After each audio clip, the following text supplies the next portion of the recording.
This session of the budget coverage. Thank you for being here with us. Over to you, Robinson.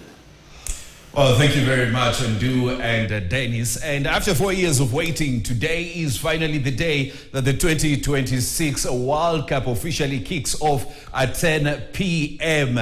Mexico taking on South Africa at the Azteca Stadium, which has a capacity of 80,000 as the tournament begins. And for the next 1 month, we'll be taking a look at what is happening in the World Cup. And of course, today, after we go through the budget throughout the day, everybody at 10 p.m. will want to see how the World Cup kicks off. But remember, the opening ceremony will be at 8:30. But let's go through the World Cup in numbers. Remember, this year's World Cup will have 1,248 players and 48 teams are participating. Now, the World Cup in numbers: 6. Lionel Messi, Guillermo Ochoa, and Cristiano Ronaldo will go to the record 6th World Cup at this year's edition, which is the 23rd edition of the World Cup. Now, let's move away from number 6. We go to the next number, which is 9. And rather 13 and 13. Argentina's Lionel Messi is the 2026 player with the most World Cup goals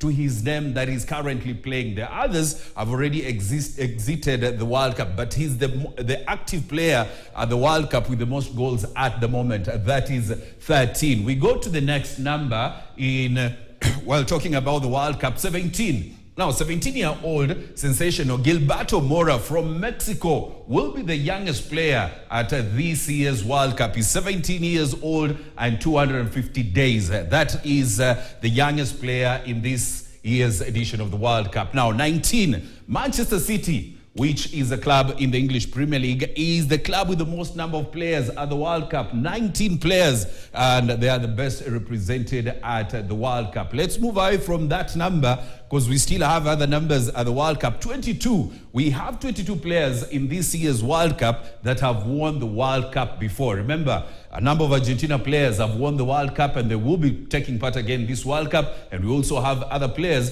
from the French squad that won it in 2018. Aside from that, these are the all-time top scorers in the World Cup. Miroslav Klose is the all-time top scorer with 16 goals. And then you have Ronaldo Nazario with 15. Gerd Müller, 14. Lionel Messi has 13. Just Fontaine has 13. Aside from that, we have Pelé with 12. Kylian Mbappe, 12. Jürgen Klinsmann, 11. Sandro Kostis has 11. And Gregor Lato has 10. Those are among the top scorers in the World Cup. There are those who also have 10, such as Thomas Muller, Helmut Tran, Teofilo Kubilas, Gabriel Batistuta, as well as Gary Lineker. They all have 10 goals. So we'll be waiting to see whether Lionel Messi will be moving to the all-time top scorers list. Now, there are countries that have won the World Cup before. Brazil has 5 World Cups. That was in 1958, 1962, 1970, 1994, and 2002.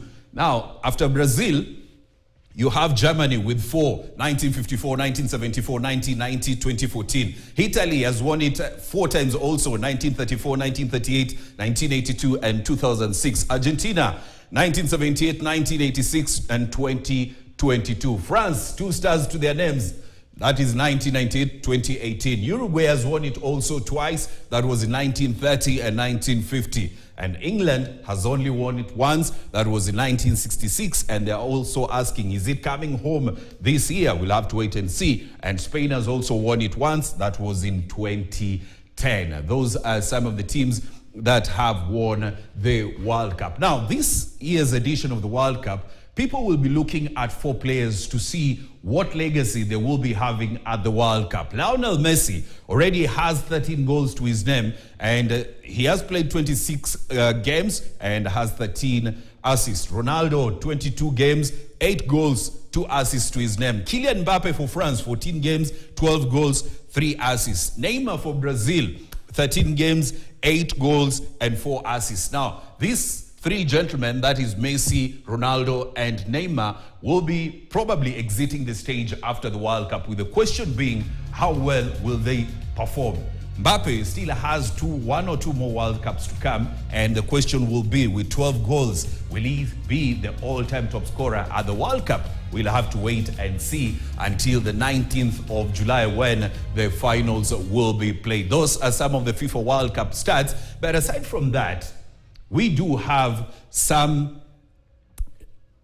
Previously, we've had different editions of the World Cup have different footballs. I know you know about the Jabulani that was used in 2010. You know about the Telstar that was used in 2014. Al Hilm that was used in 2022. So this year's World Cup ball is called the Trionda. Something that is very interesting about the Trionda, it's infused with AI, artificial intelligence, to make sure that it relays real-time information to the referee and the people at home, that they can see if a goal is scored, it's real-time. The referee doesn't have to wait for or pause for like 2 or 3 20, 30 seconds before he gives that goal. So it's infused with artificial intelligence, technology taking over sports. Now let's move away from the Trionda. Let's get into the World Cup groups. Group A has Mexico and South Africa, which will be opening the World Cup today. And then you have South Korea and Czech Republic. That is Group A. Let's move to Group B, which has Canada, who are also the hosts, Bosnia, Qatar, and Switzerland. That is Group B. Let's move to Group C, which has Brazil, record World Cup winners, Morocco from Africa, Haiti, and Scotland. That is Group C. I know you are all looking forward to that tie between Brazil and Morocco. And then Group D has United States, which is also a host nation, Paraguay, Australia, and Turkey. And then in Group E, that is where you have Germany, who've won the World Cup 4 times, Curacao, Ivory Coast from Africa, as well as Ecuador. And then we move to Group F, which has the Netherlands, Japan, Sweden, and Tunisia from Africa. And after Group F, we go to Group G. Yes, remember, 48 teams, so we have a number of groups. In Group G, you have Belgium, Egypt, Iran, and New Zealand. Egypt from Africa, of course, 10 countries from Africa. Group H, you have Spain, Cape Verde, Saudi Arabia, as well as Uruguay. So all people will be looking at Cape Verde, who are making a debut at this World Cup, how well they will perform. Group I, a very interesting group, has France, 2-time World Cup champions. And then there is Senegal. The African champions are right there, as well as Iraq and Norway. That is Group I. And from I, we move to J. It has Argentina, who are the defending champions. And then you have Algeria from Africa. And then there is Austria, as well as Jordan, who are also making a debut at the World Cup. Now, from Group J, we move to Group K, which has Portugal, a team that is earmarked. Most people feel that it has the potential to win this year's edition of the World Cup because of Cristiano Ronaldo. And then DR Congo from Africa are also in that group. They're making, this will be the second time they are participating at the World Cup. And then there's Uzbekistan and Colombia. And then from Group K, we go to Group L, which has the 3 Lions of England, Croatia, Ghana from Africa, and Panama. Those are the 10 groups at the World Cup. Remember, at this year's World Cup, we have 10 African teams. Which team are you rooting for? Personally, I'm rooting for Senegal. But we'll have to wait and see. But remember, today's clash, the opening fixture, will see Mexico take on South Africa at 10 p.m. Kenyan time. Well, that is where we wrap up. And for our listeners and viewers on Spice FM, that is where we wrap up. But you can continue with the conversation on the budget from 10 p.m. on KTN.